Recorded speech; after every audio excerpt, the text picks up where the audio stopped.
ఈరోజు గ్రామంలో లోహియా లోహియా గారు వచ్చి ఈ కార్యక్రమంలో పాలు పంచుకొని రైతులందరికీ మంచి అవగాహన ఇచ్చి మేమున్నాము మా కంపెనీ తరఫున మీకున్న సలహాలు సూచనలు రేట్స్ విషయంలో మేము షూరిటీ మేమే రాసిస్తున్నాం కాబట్టి మీకు ఎలాంటి ఇబ్బంది లేకుండా కంపెనీ చూసుకుంటుంది కాబట్టి మీరందరూ ఆయిల్ ఫామ్ తోటను పెట్టుకొని సహకరించవలసిందిగా కోరడం జరిగింది.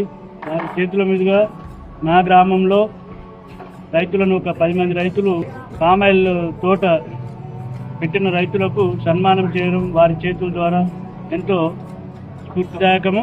మిగతా రైతులు కూడా ఇటువంటి ప్రోత్సాహం ఉండాలని రైతులు సహకరిస్తారని ఆశిస్తూ ఈ కార్యక్రమం మా ఊర్లో రామపట్నం క్లస్టర్ నందు నిర్వహించినందుకు వారికి ప్రత్యేక ధన్యవాదాలు తెలుపుతున్నాను.